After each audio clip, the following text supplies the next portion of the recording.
ما نوم یحیی جان مومن دی د تنګي تحصیل ناظم دا کوم واقعیا نن چې پکې د داخل لا پروګرام په دې کې موږ د سلورو 15 میاشتو نه د آل پارټي جرګه په نوم باندې جرګې شروع کړې او ډېر په اخلاص سره غونډو پاټو مشرانو په دې کې دا کوشش کوو چې دا مسله په افهام او تفهیم سره حل شي. خو دا دویم پریخ چې کوم د مالک په شکل کې دا ډېر زیات خود سره او دا سیو چې بالکل هغوی یو قسم جرګه نه منله، په هیڅ چا باندې اعتماد نه کوو او همدغه غوښتو چې په دې علاقه کې بدامني جوړه شي او زموږ مطلب دا چې په افهام او تفهیم سل شي، مزارع ته چې کم د هغوی د ګرداورو کم حق دی هغه ورته میلاو شي، دته د خپل د انتقال د مالکۍ کم حق دی هغه ورته میلاو شي. خو دوی دغه کې دغه شول چې یاره موږ دا شی په زور کوو، موږ وایو چې مخکې نه کومې بې دخلۍ شوي دي نو د هغې څخه ریزلټ نه دی راغلی او هغه اوس هم تقریبا د 14 کاله 20 کاله وشول چې کومې د پولیس په زور بې دخلۍ شوي دي هغه پټي شال پراته دي او کومې بې دخلۍ کې چې کوم مصالحت شوی جرګې پکې فیصله کړي په هغې باندې زمیندار هم خوشحاله دی، مالک هم پرې خوشحاله دی او هغه پټي آباد هم دي. موږ هم دغه کوشش کوو چې دا داسې وشي، خو هغه دغه شول او انتظامیه هم پکې د هغوی طرف کو په دې کې په جرګه باندې داسې پایارې وشوې چې هغه هم په دې باندې دا شکوک ظاهروي چې یاره انتظامیه ټوټلي د دوی په طرف ته، ځکه چې په د جرګې په ممبرانو باندې چې د سیو نیټې پایار وشي نو دغه انتظامیې نه به څوک دا وکړي چې یاره دا متنازعه نه ده. او موږ به انشاءالله دا خپل کوشش جاری ساتو او بیا به کوشش کوو د پارټۍ قیادتو ته به وایو چې یاره په دې کې د ضلع په سطح قیادت ته به اوس وایو چې یاره دوی پکې راشي او دوی پکې جرګه جوړه کړي چې یاره دا مسله چې کوم ده دا په خیر خیریت سره حل شي. دا د دې غونډې حلاقې پیدا ده، د دې غونډو عوامو پیدا ده، انشاءالله دا کوشش به موږ جاری ساتو. د جمعه اسلامي مکمل ټول تعاون او د هغې پالیسي هم دا ده چې دا د دې علاقې مسله ده، د دې ځای په روایاتو په جمع په جرګه دا مسله دې حل کړی شي او یو با اختیاره خودمختاره کمیشن دې قایم کړی شي او په هغې کې د دریو ماڼو طرفونه د حکومت د طرف نه او د کم چې دغه دي مزارعین دي د هغې د طرف نه او کم چې مالکان دي د هغې د طرف نه یو کمیشن جوړ کړي شي او د ټولو دا خبرې واورول شي او بیا په هغې په نتیجه کې چې کم دی نو یو فیصله وشي او د جرګې په بنیاد باندې فیصله وشي. د دې حل صرف او صرف جرګه ده. حکومت کو دا اوس کم شی کوي په کم انداز سره دا بې دخلي کوي یا سبل څه کوي نو دا خبره نه ده. په دې د جمعه اسلامي تحفظات دي او موږ د عوامو سره ولاړ یو، دا د عوامو حق دی هغې سره د کېناستې شي او د دې علاقې د رسم و رواج مطابق د جرګې مطابق دا مسله دی چې کوم دی په امن طریقې سره حل کړي. یا مشتاق نائب ناظم تحصیل تنګي او دا اوس چې کومه مسله روانه ده د بې دخلو د حوانین او د مزارعین منځ کې نو په دې کې چې څومره سیاسي پارټۍ دي هغې یو جرګه جوړه کړې ده او د هغې جرګې په کوششونو سره دا اوس چې کوم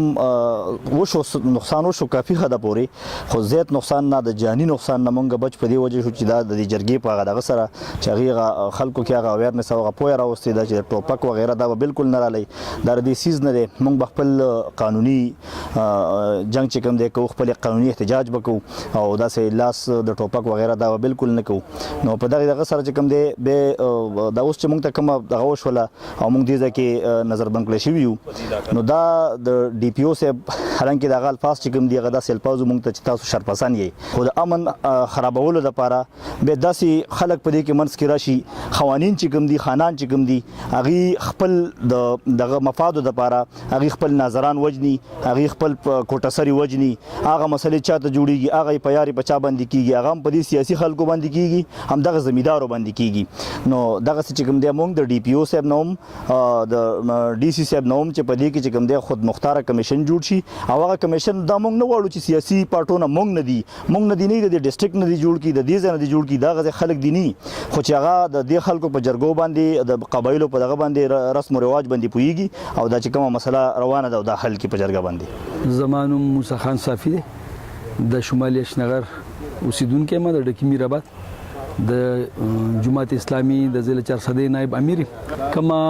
ستونزه چې مطلب د مودو راسي بلکې د 68 نه په دې ملک کې چلیږي د کسان او د مالک ترمنځ چې کوم دا جنگ روان دي په دې کې ډیر په دغه طریقه دا چې کومه طریقه مطلب دا چې نن های کورټ کوم فیصله کړې ده زه به وایم چې دا زیاتې دی ظلم دی ځکه زمینی حقایقو باندې هر کلم چې فیصله کیږي د زمینی حقایقو باندې د هغې فیصله کول پکاري دا خلکو په دغه ځمکو باندې تقریبا سونه کاله شوي دي 80 کاله 100 کاله 1.5 کاله د هغې نیکونه ور نیکونه په دغه ځای تېر شوي دي دغه ځمکې غیر آبادې ځمکې وي دا مړې ځمکې وي او دا دوی جندې کې په شریعت کې هم چې کوم دی نو دا یو دغه دی چې کومه ځمکه څوک ژوندی کړي دا د هغه ځمکه ده خو موږ هغه هم نه کوو موږ بالکل لکه د مالک موږ خو د یو جرګې په حیث باندې یو خبره کوو خادم شاه صافي دی او د عوامي نېشنل پارټۍ سمې تعلق دی او زمونږ علاقه کې کومه مسله را روانه ده تقریبا په دې کې مونږ شپږو میاشتونه د آل پارټي جرګې په وساطت باندې مونږ د خانانو چې کوم تنظیم دی هغوی سره په دې خبره باندې ډایلاګ وکړله خو بده مرغه د خانانو کې داسې قسمه کسان دي چې هغوی بیخي څه د لچک مظاهره نه کوله او زموږ خو دا غریب خلک دی او دا ځمکې تقریبا چې 50 کالونه آبادي کړي دي هم په دغه علاقه باندې اوسیږي نو موږ دوی ته دا خبره مخکې نه دا کوله چې لکه موږ ستاسو د دې خلکو یو خبره وکړو موږ چې دلته د آل پارټي جرګه جوړه کړې ده امن و امان مسله باندې جوړه کړې ده دلته تیر شوي کومې مسلې راغلي دي او شوي دي هغې خبره هم په دغه سره شوې ده زمونږ خو وخت سن هم دغه ډیمانډ دی چې لکه د دې مسلو حل لکه پر امن حل د جرګه ده او چې کوم موږ د انتظامی هم دا مطالبه کوو اډمنسټریشن هم دا مطالبه کوو دې کې چې آل پارټي یو جرګه جوړه شي خود مختار کمیشن جوړ شي هم په دې علاقې په نیت باندې پوهیږي هغوی د کینی او د دې یو پرامن حل دی روباسي